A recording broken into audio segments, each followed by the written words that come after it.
ನೀರನ್ನು ಸೇವಿಸುವಾಗ ಅನುಸರಿಸಬೇಕಾದ ಕೆಲವು ಅಂಶಗಳು. ಅಪರಿಚಿತ ಸ್ಥಳದಲ್ಲಿ ನೀರನ್ನು ಕುಡಿಯಬಾರದು. ಹೊರಗೆ ಹೋಗುವಾಗ ಕುದಿಸಿ ಆರಿಸಿದ ನೀರನ್ನು ತೆಗೆದುಕೊಂಡು ಹೋಗುವುದು ಒಳ್ಳೆಯದು. ದಮ್ಮು, ಅತಿಯಾದ ಬಾಯಾರಿಕೆ, ಅಜೀರ್ಣ, ಆಮವಾತ ಇರುವಾಗ ಬೆಚ್ಚನೆಯ ನೀರು ಸೇವಿಸಬೇಕು. ಅತಿಯಾಗಿ ಬಾಯಾರಿದಾಗ ತಂಪು ನೀರು ಅಥವಾ ಹೆಚ್ಚಾಗಿ ನೀರು ಕುಡಿದರೆ ಹಸಿವು ಕಡಿಮೆಯಾಗಿ ತಿಂದ ಆಹಾರ ಜೀರ್ಣವಾಗುತ್ತದೆ.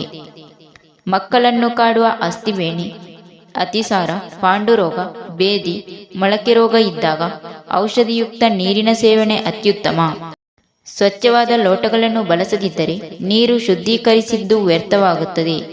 ಶುದ್ಧೀಕರಿಸಲು ಫಿಲ್ಟರ್ ಇಲ್ಲದಿದ್ದರೆ ಸ್ವಚ್ಛವಾದ ಬಿಳಿ ಬಟ್ಟೆಯನ್ನು ಬಳಸಿ ನೀರನ್ನು ಸೋಸಿ ನಂತರ ಕುಡಿಯಿರಿ. ಊಟಕ್ಕೆ ಮುಂಚೆ ಅಥವಾ ಊಟದ ಮಧ್ಯೆ ಹೆಚ್ಚು ನೀರು ಕುಡಿಯುವುದು ಒಳ್ಳೆಯದಲ್ಲ.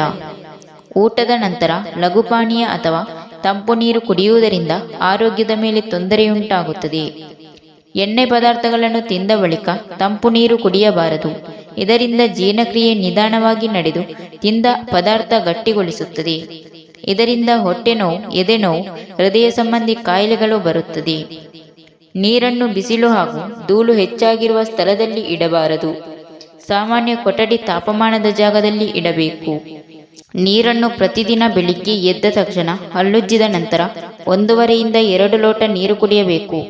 ನಂತರ ನಿತ್ಯ ಕರ್ಮದ ಬಳಿಕ ಕನಿಷ್ಠ 1 ಗಂಟೆಯವರೆಗೆ ಯಾವುದೇ ಆಹಾರವನ್ನು ಸೇವಿಸಬಾರದು. ಹಿಂದಿನ ರಾತ್ರಿ ಏನಾದರೂ ಮದ್ಯಪಾನ ಮಾಡಿದ್ದರೆ ಕುದಿಸಿ ಆರಿಸಿದ ನೀರನ್ನು ಉಪಯೋಗಿಸುವುದು ಬಹಳ ಉತ್ತಮ. ಊಟದ ಸಮಯದಲ್ಲಿ ಹೆಚ್ಚು ನೀರು ಕುಡಿದರೂ ಅಥವಾ ಕುಡಿಯದಿದ್ದರೂ ಆಹಾರ ಸರಿಯಾಗಿ ಜೀರ್ಣವಾಗುವುದಿಲ್ಲ. ಆದುದರಿಂದ ಆಹಾರ ಸರಿಯಾಗಿ ಜೀರ್ಣವಾಗಲು ಮಧ್ಯದಲ್ಲಿ ಆಗಾಗ ಸ್ವಲ್ಪ ಸ್ವಲ್ಪ ನೀರು ಕುಡಿಯಬೇಕು. ಊಟದ ಪ್ರಾರಂಭದಲ್ಲಿ ನೀರು ಕುಡಿದರೆ ಹಸಿವು ಕಡಿಮೆಯಾಗಿ ಪಚನ ಶಕ್ತಿ ಕುಂದಿ ಶರೀರವು ಕೃಶವಾಗುತ್ತದೆ.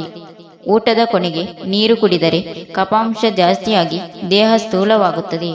ಆದುದರಿಂದ ಭೋಜನದ ಮಧ್ಯದಲ್ಲಿ ಆಗಾಗ ಸ್ವಲ್ಪ ಸ್ವಲ್ಪ ನೀರು ಕುಡಿಯುತ್ತಿದ್ದರೆ ಜೀರ್ಣಶಕ್ತಿಯು ಹೆಚ್ಚಾಗಿ ಆಹಾರ ಸರಿಯಾಗಿ ಜೀರ್ಣವಾಗಿ ಶರೀರ ಪುಷ್ಟಿದಾಯಕವಾಗುತ್ತದೆ.